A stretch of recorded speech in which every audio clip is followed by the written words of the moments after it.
Mga minamahal na magulang at kapatid sa pananampalatayang Islam, isa na namang mabiyayang Jumu'ah ang binigay sa atin ni Allah subhanahu wa ta'ala upang matuto, upang magtipon-tipon, upang mag-aral, at upang paunlarin ang ating mga pananampalataya. Mga kapatid sa Islam, si Propeta Muhammad sallallahu alaihi wasallam ay nagsabi sa isang hadith, "Kullu ummati mu'afan illa al-mujahirin." Ang lahat ng aking ummah, ng aking nasyon, mu'afan, ay mapapatawad, may pag-asang mapatawad, illa al-mujahirin, maliban na lang sa mga mujahirin, maliban na lang sa mga naglalantad, nagbubulgar.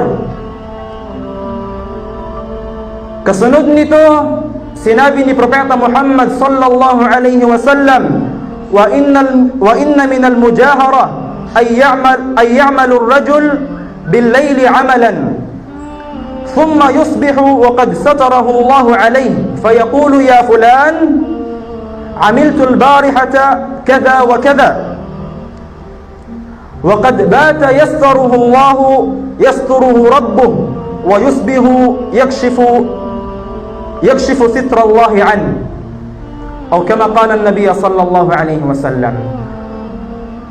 Sabi ni Propeta Muhammad sallallahu alaihi wasallam, kabilang sa mga palatandaan o indikasyon ng pagbubulgar ay kapag halimbawang ang isang lalaki ay gumawa ng isang kasalanan sa gabi,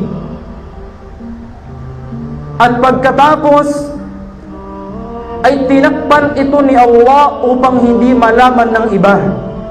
Siya lamang ang nakakaalam at ang kanyang Panginoon. Subalit kinaumagahan ay ikinwento niya sa ibang tao at sasabihin niyang, ginawa ko ito kagabi, ito. Samantalang sabi ni Propeta Muhammad sallallahu alaihi wasallam, lumipas ang magdamag ang buong gabi na pinagtakpan siya ng kanyang Panginoon. Walang ibang nakaalam ng kanyang ginawang pagkakasala. Subalit siya mismo ang nagtanggal ng harang na nilagay sa kanya ni Allah subhanahu wa ta'ala, at inilalantad o ibinubulgar niya ang kanyang mga pagkakasala.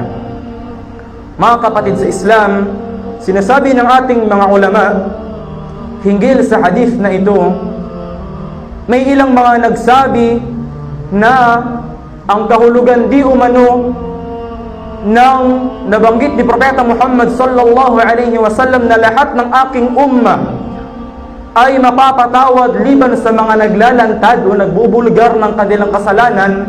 May ilan sa ating mga ulama ang nagsabing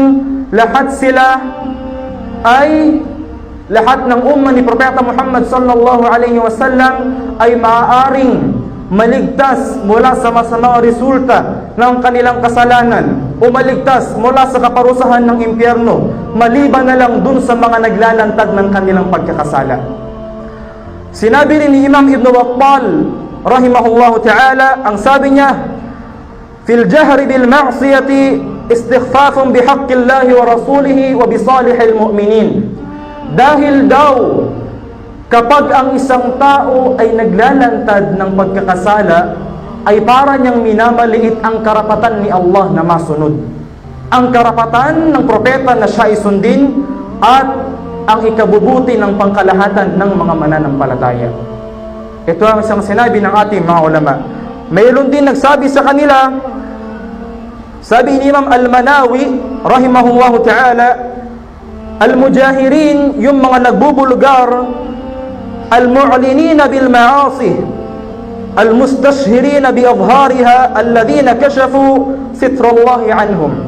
Sila yung mga taong hindi nila nililihim yung kanilang pagkakasala, bagkus ay kinikwento nila, ikinakalat nila kung ano ang ginagawa nilang mga pagkakasala, at tinatanggal nila yung takip na nilagay sa kanila ni Allah subhanahu wa ta'ala. Ang sinabi niya, fayu'akhadhu bihi fid dunya bi iqamatil hadd. Sila daw yung mga taong karapat-dapat na parusahan dito pa lang sa mundo. Wa hadha li anna min sifatillahi wa ni'amihi izharul jamil wa sitrul qabih. Dahil daw, ang sabi niya, kabilang sa mga mabubuting katangian ni Allah sa kanyang mga alipin ay ang paglalantad lamang ng mga mabubuti at ang pagtakip sa mga kapangitan na ating ikinukupli. Katotohanan nga mga kapatid sa Islam, may ilan sa mga ulama ang nagsabi, kung ang ating mga pagkakasala ay mayroong lamang na idudulot na masamang amoy, marahil wala ni isa man sa atin ang magdidikitan. Kung ang mga pagkakasalang ginawa natin ay may masamang amoy na naidudulot sa ating katawan, marahil wala ni isa man sa atin ang lalapit sa kanyang kapatid. Subalit si Allah subhanahu wa ta'ala ay naging maawain sa atin. Hindi ba? Naging mabuti sa atin na kapag mayroon tayo nagagawang pagkakamali, ang pangunahin nakakaalam nito ay tayo lamang. At kabilang sa pagsalungat sa naturalisang ito na binigay sa atin ni Allah subhanahu wa ta'ala, ang ilantad o ibulgar pa ng isang tao ang pagkakasalang tinakpan na nga ni Allah subhanahu wa ta'ala. Kaya't sila ang makakatanggap pa ng higit na kaparusahan dito sa mundo at sa kabilang buhay.